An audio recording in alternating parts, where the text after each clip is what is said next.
Nous, c'est Hervé, Mélissa et notre chien Smoothie. Nous sommes passionnés de voyage et de trail que nous pratiquons aux 4 coins du monde. Parcourons la route panaméricaine de l'Alaska à Ushuaia, 16 pays, 30 000 km à bord de notre pick-up aménagé durant 11 mois. Alors suivez-nous sur nos pages Globe Trailer. Après avoir passé une semaine dans le joli pays du Belize, malgré la pluie, nous entrons au Guatemala.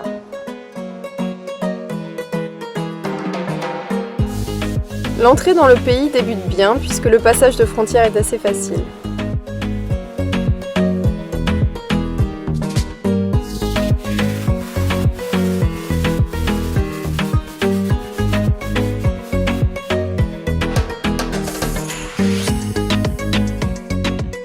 On se rend pour commencer sur le très joli site Maya de Tikal. Resté oublié pendant de nombreuses années, le site de Tikal, situé dans le parc naturel du même nom au nord du Guatemala, est un incontournable pour les aventuriers passionnés de nature et d'histoire. Inscrit au patrimoine mondial de l'UNESCO, Tikal est surtout l'ancienne capitale d'un royaume maya qui a rayonné plusieurs siècles sur la péninsule du Yucatan au sud du Mexique. Dans le parc se côtoient une flore verdoyante et une riche faune. Tikal est l'un des plus grands sites connus à ce jour de la civilisation maya. L'installation des Mayas sur le site remonterait à 900 avant Jésus-Christ. Au 8e siècle après Jésus-Christ, Tikal connaît son apogée. Durant cette période, la ville est la plus grande du monde maya. C'est un carrefour commercial, un centre culturel et religieux de grande ampleur. Tikal rayonne sur une grande partie de la région. 6 pyramides furent érigées, allant jusqu'à 60 mètres de hauteur pour la plus imposante. Pour les Mayas, la base de la pyramide servait à mettre en valeur et donner une plus grande importance au temple qui se situe à son sommet.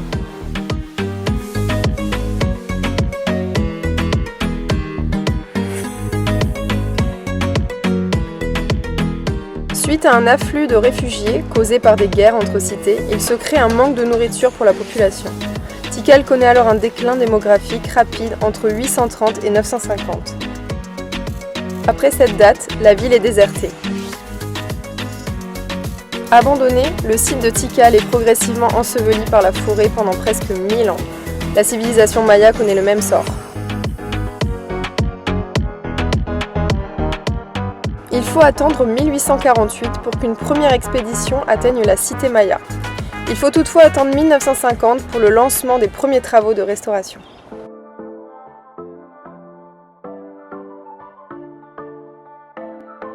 Rien de tel qu'un petit trail pour découvrir l'ensemble des sites et tester la hauteur des marches, des temples et pyramides.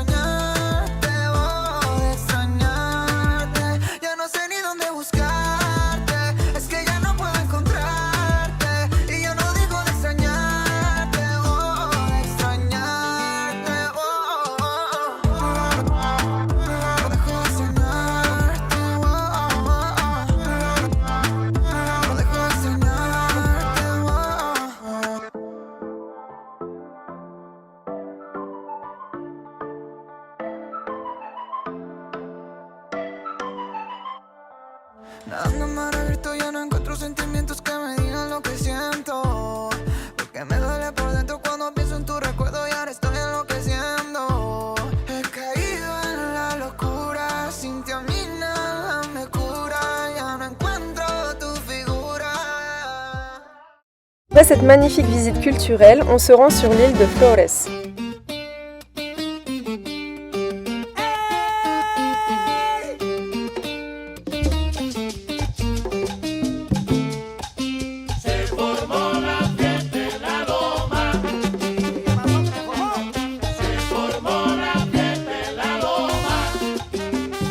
On prend plaisir à se balader dans ces petites rues fleuries et colorées.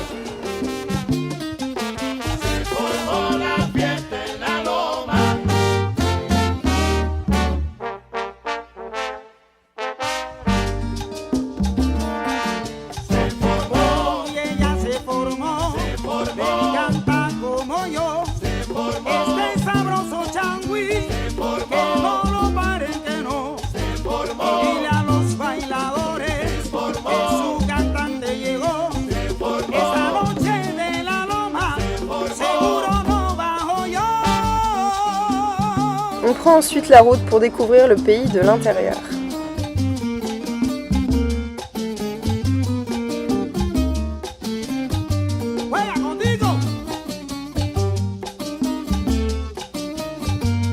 À un moment, on doit mettre le van sur une barge, et le tout de nuit.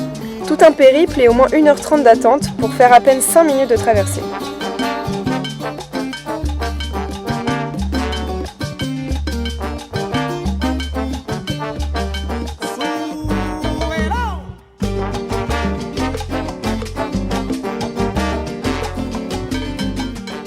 On passe à travers de petits villages qui ont chacun leur marché aux légumes et aux textiles. Mais on y trouve de tout.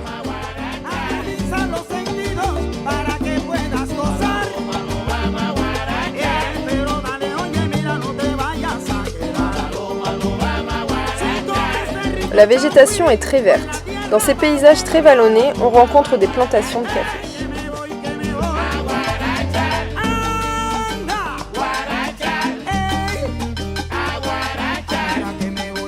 On arrive à Lankin, point de départ pour descendre aux piscines naturelles et aux cascades de Semuc Champé.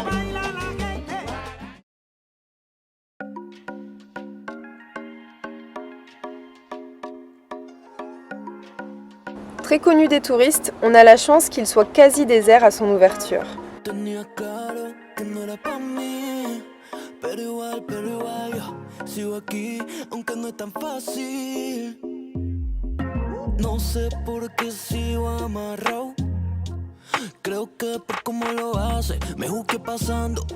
Avant de faire trempette, on fait un petit trail qui nous mène à un joli belvédère.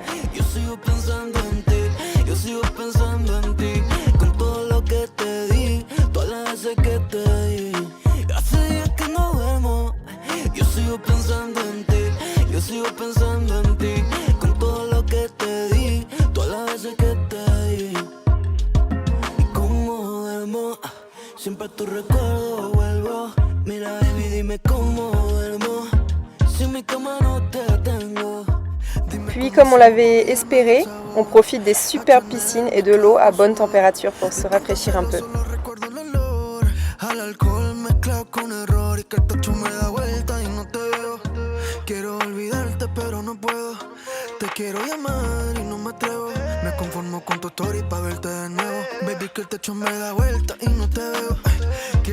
Semuc Champé se traduit par « où la rivière se cache sous les pierres » en langage maya.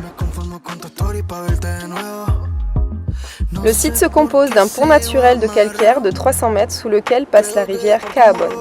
C'est au sommet de ce pont que se trouve la série de bassins en cascade avec son eau turquoise.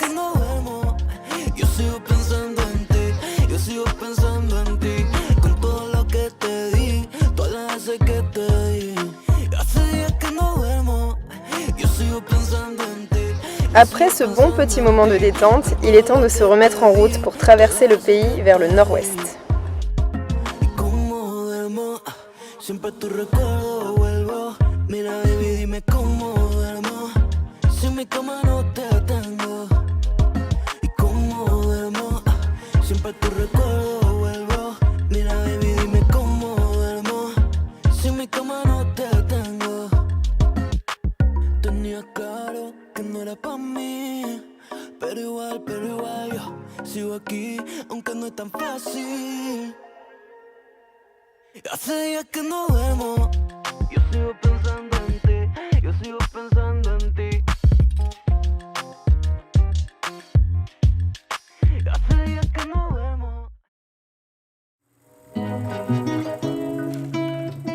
Notre prochain objectif, et pas des moindres, est de gravir le plus haut sommet du Guatemala et d'Amérique centrale, le volcan Taramulco, et ses 4220 mètres d'altitude.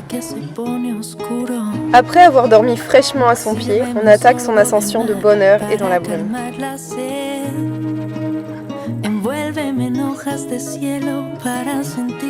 Le sentier est joli et agréable et on monte à environ 600 mètres par heure.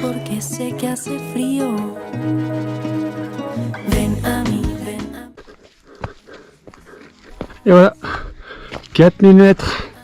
Premier 4000, wouh! Sur le volcan. Tahumulco. Voilà, on est monté un peu dans le brouillard. Et là, on commence à être au-dessus de la couche. Donc on doit plus être très très loin de l'arrivée. Il y a même des gens qui sont là-haut. Donc voilà, il y a 200 mètres à monter. Tout va bien, il fait pas trop froid. 4000 mètres. Allez, à tout à l'heure. On dépasse donc les 3715 mètres du TID aux îles Canaries. Le smooth qui suit, 4000 mètres, son premier, hein, de loin. Mais en pleine forme. Il sent pas l'altitude du tout. On finit par un chemin de croix qui nous amène au sommet et autour du cratère. Au sommet, 4220 mètres. Et on est au sommet Du Tahumulco, le point culminant du Guatemala. et d'Amérique centrale. Smoothie est monté à fond la caisse. Il y a la patate. Et puis nous, un peu plus dur vers la fin. Normal, un plus de 4000. Et ça va, alors bon. Malheureusement aujourd'hui la vue est pas terrible. On voit qu'il y a quand même beaucoup de nuages. Là en dessous il y a la caldeira.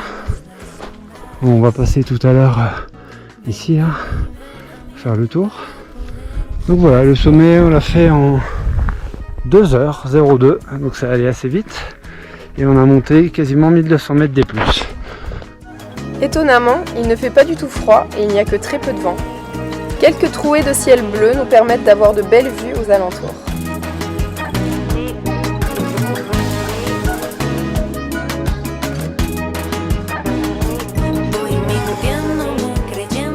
La descente est assez facile et rapide.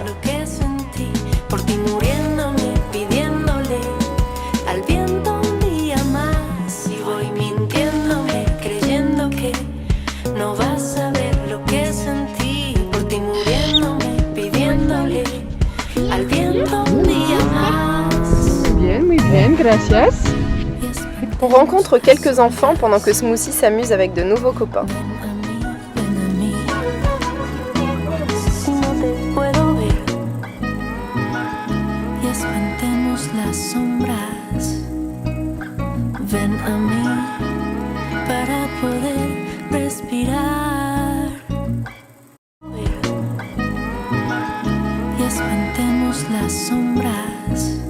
Après avoir bien récupéré, on roule et on rejoint notre prochain bivouac pour le soir au pied du volcan Santa Maria.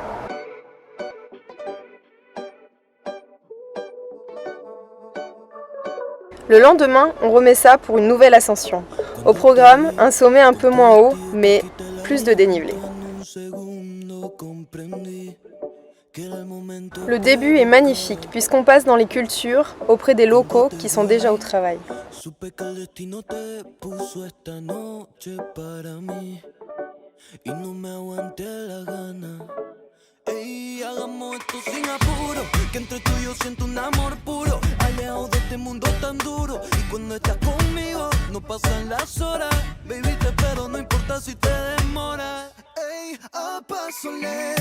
Ensuite, le sentier s'avère plus délicat à cause de son étroitesse, de la boue, des racines et de la végétation.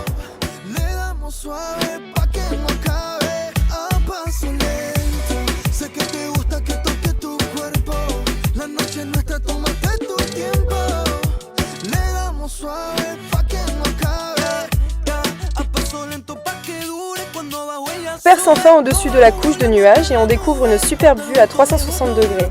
On revoit notre volcan d'hier.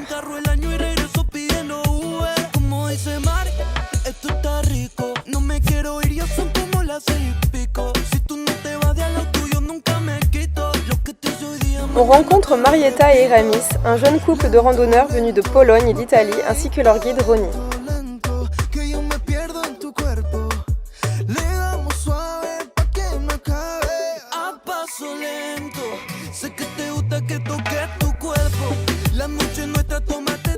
Le spectacle est magnifique, mais la température assez fraîche à cause du vent.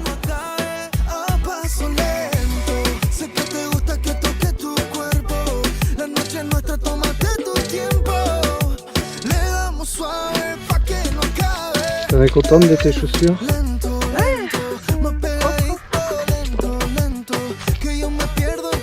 On redescend alors et faisons de nouvelles rencontres.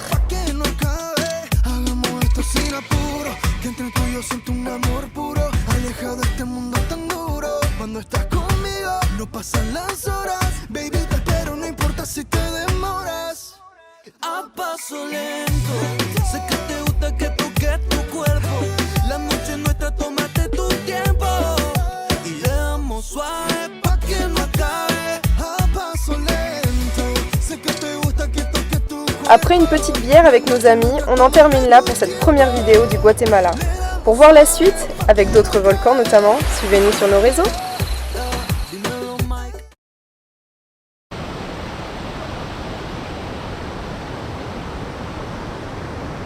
Continue.